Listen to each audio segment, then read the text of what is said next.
అందరికీ నమస్కారం. కున్సెట్ శ్రీనివాస్ ఛానల్ స్వాగతం. ఫస్ట్ టైం చూసినప్పుడు సబ్స్క్రైబ్ చేసి బెల్ సింబల్ ప్రెస్ చేయండి. అలాగే మనకి 1500 వీడియోలు ఉన్నాయి. అందులో అన్ని వీడియోలు కూడా మ్యాక్సిమం మీకు లీగల్గా కావలసినటువంటి నాలెడ్జ్ని అందిస్తాయి.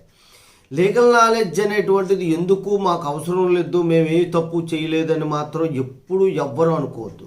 ఒక్కసారి మనం ఇంట్లో బయటకు వచ్చిన తర్వాత లాస్ట్ స్టార్ట్ అయినట్టే.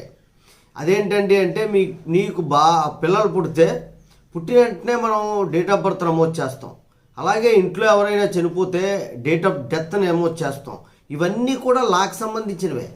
అలాగే ఫ్యామిలీ మెంబర్ సర్టిఫికెట్, అలాగే పుట్టిన తర్వాత వాళ్ళ పేరు నమోదు చేసిన తర్వాత స్కూల్లో జాయిన్ చేసేటప్పుడు ఒక సిస్టమ్ ఉంటుంది. అక్కడ పుట్టిన బర్త్ సర్టిఫికెట్ మీరు మున్సిపాలిటీ నుండో పంచాయతీ నుండో తీసుకొచ్చి అక్కడ సబ్మిట్ చేయాలి. అలాగే డాక్టరు మీకు ఒక ఫారం మీద సంతకం పెట్టించుకొని ఆ పాప బాబా అన్నది రాసి మీకు అక్కడ ఉన్న మున్సిపాలిటీకో పంచాయతీకో పంపిస్తారు. వాళ్ళు మీ డెలివరీ అయిన వెంటనే మీకు తెలియదేమో, ఖచ్చితంగా ఒకవేళ పేరు అప్పటికి పెట్టకపోతే తర్వాత నీకు మళ్ళీ అమెండ్మెంట్ చేసుకొని ఆ పేరు పెట్టి ఆ పేరుతో పాటుగా నువ్వు అది డౌన్లోడ్ చేసి ఆ సర్టిఫికెట్ తీసుకోవాల్సి ఉంటుంది. ఇలాంటివన్నీ కూడా. అంతేకాకు కడుపులో ఉన్న బిడ్డతో సహా ఆస్తిలో వాటా హక్కు ఉంటుందన్న సంగతి మీకు తెలుసా? ఇవన్నీ మన ఛానల్లో చెప్పాను. ఎవరికి ఆస్తి వాటా వస్తుంది, ఎందుకు రాదు కొంతమందికి, ఇవన్నీ అనేక విషయాలు లాలో పెద్ద సముద్రం అనమాట. ఎందుకు అంటున్నానంటే ఈరోజు చాలా ముఖ్య అంశం మీకు చెప్పబోతున్నాను, అందుకే ఈ విషయాలని చెప్తున్నాను. మానవులు తన అవసరాలకు తగినట్టుగానే లాని రూపొందించుకున్నారు. 1950లో మనం రాజ్యాంగాన్ని రాసుకొని కొన్ని చట్టాలను రాసుకున్నా మారుతున్న కాలమాన పరిస్థితులు బట్టి మనం మార్పు చేసుకున్నాం. సిఆర్పిసి సిపిసిలు ఎవిడెన్స్ యాక్ట్లు ఎందుకు మార్చారు? ఇప్పుడు 1800లో రాశారు. అవి 1800లో 150 సంవత్సరాలు పైన అయిపోయినతో పాటు అనేక మార్పులు జరిగాయి. మనకి కాలక్రమేణా అనేక మార్పులు మానవులు మన అవసరాల దృష్ట్యానే కానీ చట్టాల్లో మార్పులు వస్తాయి.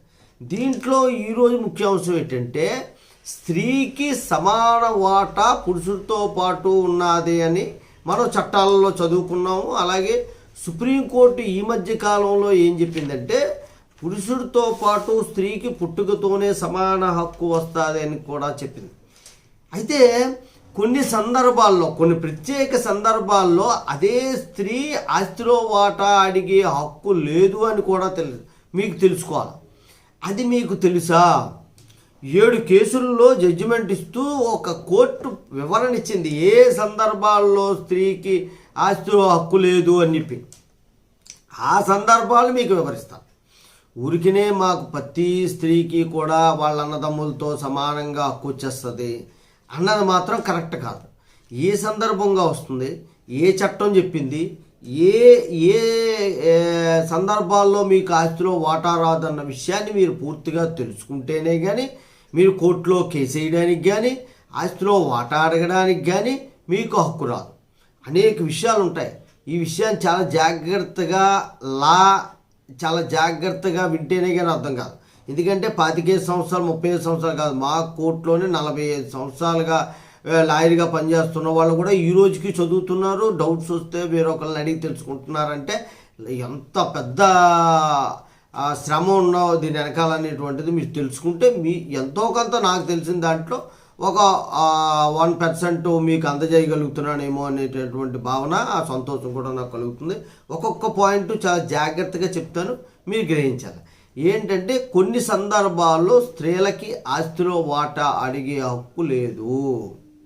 ఆర్థికంగా, సామాజికంగా, సాంస్కృతికంగా ఇలాగ అన్ని రంగాల్లో కూడా పురుషులతో సమాన హక్కులు స్త్రీలకు ఉండాలని ఎప్పటి నుండో పోరాటాలు జరుగుతున్నాయి. ఈ విషయాల్ని మీకు ముందుగానే చెప్పాను. ఎందుకంటే 1914లోనే బ్రిటిష్ వాళ్ళు తీసుకొచ్చిన చట్టాలు, స్త్రీకి ఎంత వాటా అలాగే పురుషుడికి ఎంత వాటా ఇవ్వాలి, ఇవన్నీ కూడా మార్పులు అనేవి ముందు వీడియోలో నేను క్లియర్గా చెప్పాను. అలాగే వివాహ వయసు గురించి కూడా నేను చెప్పాను, స్త్రీకి ఎంత ఉండాలి, పురుషుడికి ఎంత ఉండాలి, ఇవన్నీ. అలాగే ఇప్పుడు మన ప్రభుత్వం ఏం చేసిందంటే 2005లో స్త్రీ పురుషులకి అన్ని రంగాల్లో సమానంగానే చూడాలి, సమాన హక్కులైనటువంటి కల్పించాలంటూ చట్టాన్ని తీసుకొచ్చింది. అప్పుడు వాజ్పేయి గవర్నమెంట్ అనమాట. ఏమని తీసుకొచ్చిందంటే స్త్రీకి వాటా లేదు, పురుషుడికే ఆస్తిలో వాటా అన్నది ఈ ఎక్కువ తక్కువ అన్నది కరెక్ట్ కాదు.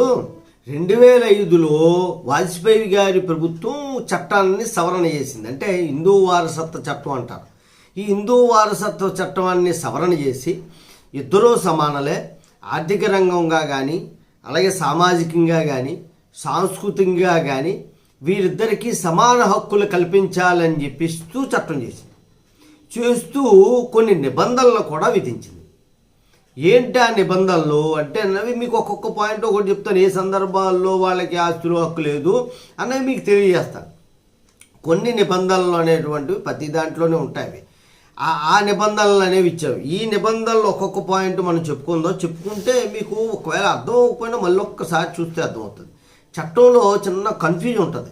అలాగే అందుకే హైకోర్టు సుప్రీంకోర్టు జడ్జిమెంట్లు కూడా ఒక్కొక్కసారి వివరణ ఇచ్చేటప్పుడు మేము చదివినా మాకు అర్థం కాకపోతే ఎవరో ఒకరు చెప్తాం, నేను చదివినా అర్థం కాకుండా తప్పులు చెప్పిన రోజులు కూడా ఉన్నాయి.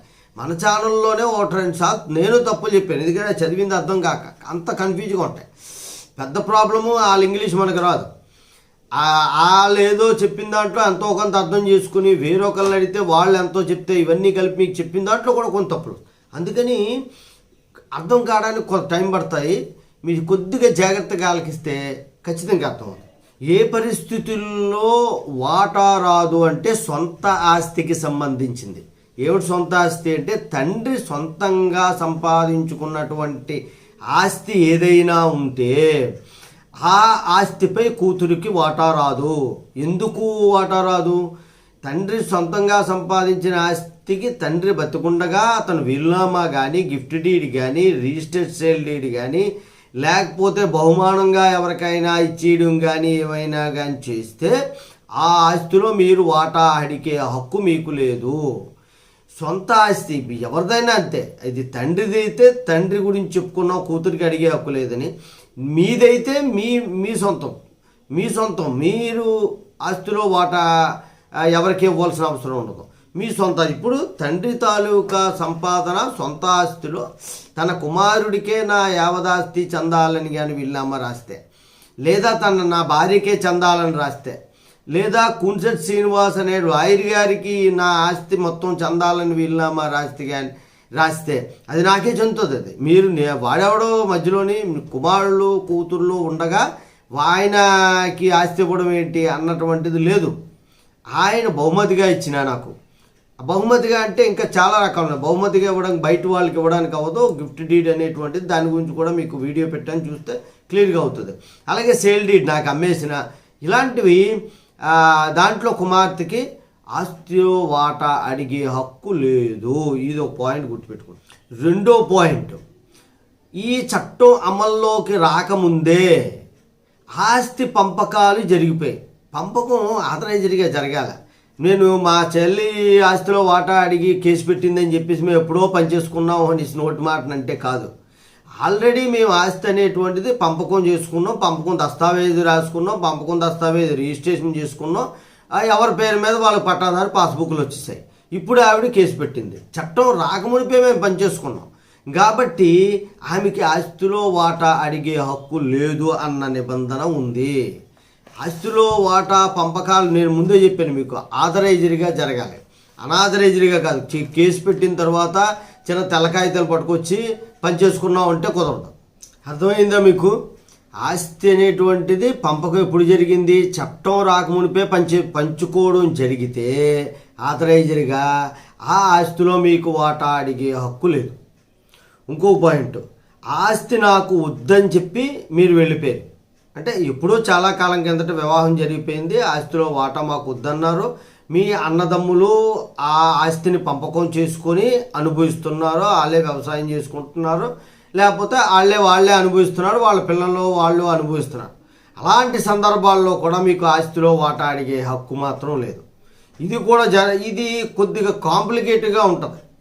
కాంప్లికేటెడ్ ఉంది ఇందులో. దీని పూర్తి వివరాలు ఏంటంటే, కొంతమంది కేసు పెట్టినప్పుడు ఏంటంటే ఆస్తిలో వాటా వద్దని వెళ్ళిపోయినప్పటికీ కూడా మాకు ప్రతి సంవత్సరం వాటా ఇస్తున్నారు పంటలోని ఇలా కేసులు పెడతారు. అది తప్పుడు కేసు. అది వాటా ఏంటంటే ఈరోజు భూమి ధర పెరగడం వల్ల మీరు ఆస్తిలో వాటా అడుగుతున్నారు తప్ప మీ వివాహకాల మందు మీకు ఏంటంటే కట్నం బంగారం రూపంలో మీకు ఇచ్చినటువంటిది వాటా కిందే భావించాలి అసలు.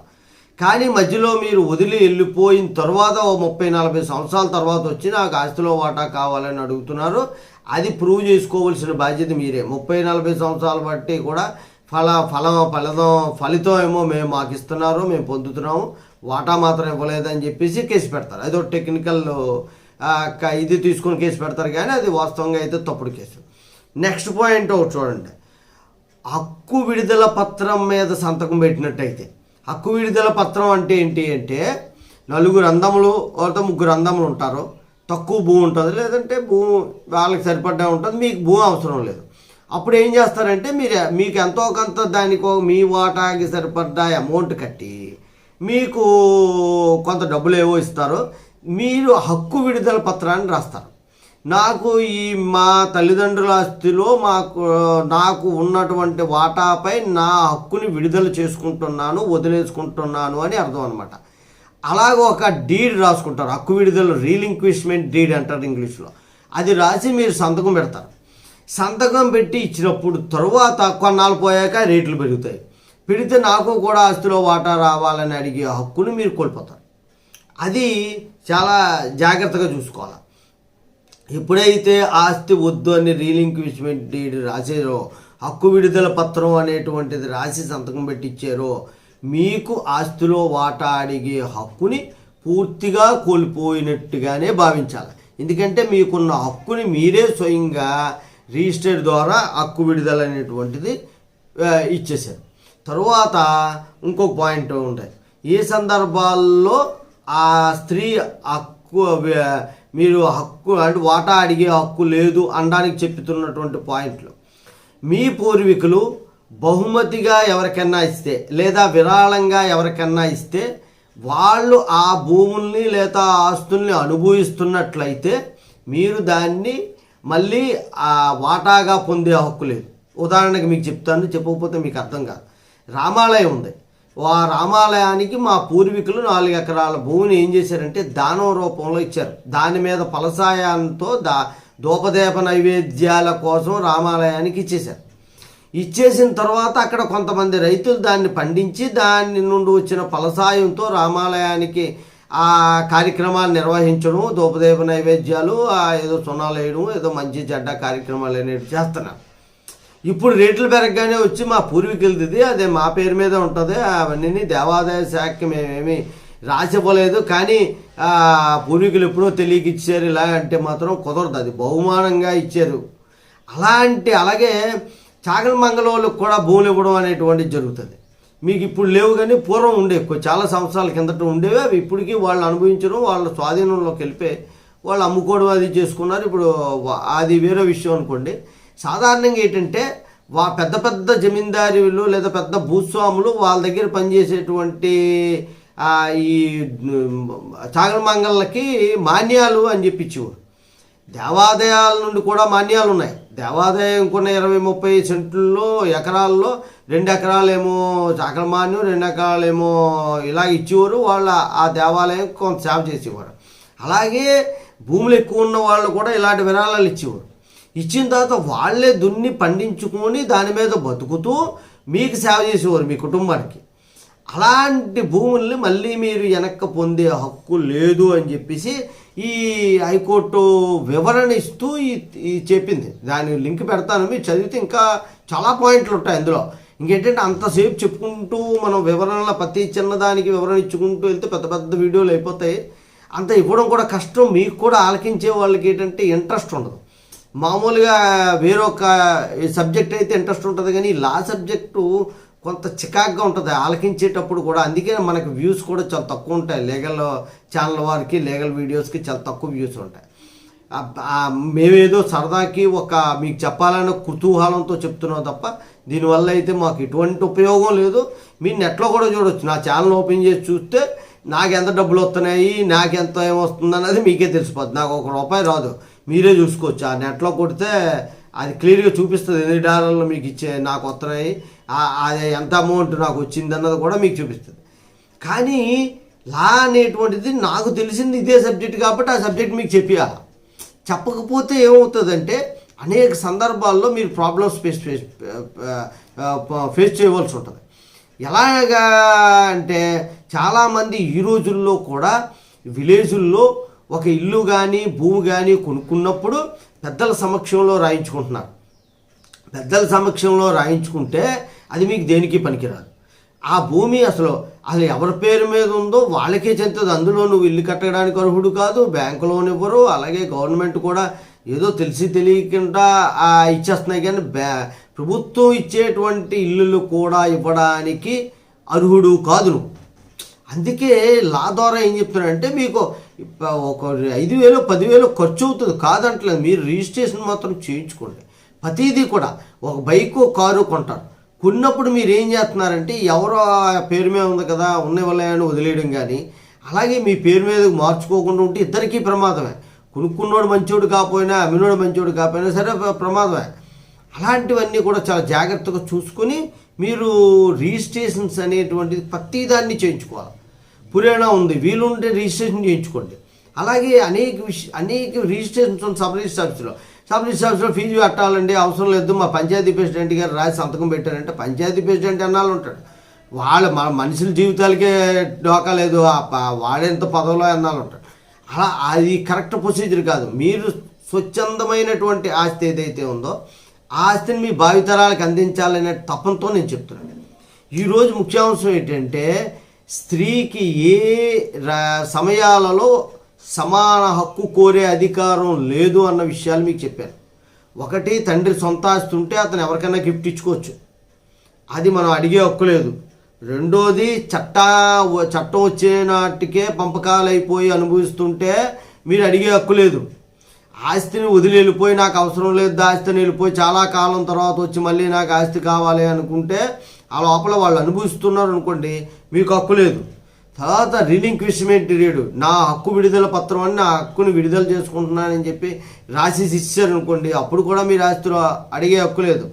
అలాగే పూర్వీకులు ఎవరైతే ఉన్నారో వాళ్ళు దాన ధర్మాల కింద లేదా బహుమతుల కింద ఇచ్చేసినటువంటి తాలూకు ఆస్తుల్ని తిరిగి ఆస్తులు నాకు వాటా వస్తుందని అడిగే హక్కు లేదు అనే సంగతిని మీకు చెప్పడం కోసమే ఇంత తాపత్రయంతో ఇంతసేపు కేటాయించిన టైము మీకు వీడియో పెట్టాను.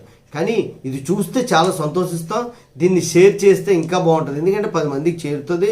ఎటువంటి డిస్ప్యూట్లు లేకుండా అన్నదమ్ములు అక్కజల్లు కలిసి ఉంటే సంతోషంగా గడిపితే అదే భారతీయ సనాతన సాంప్రదాయం. ప్రపంచం అంతా దాన్ని చూసే గౌరవిస్తుంది మనల్ని.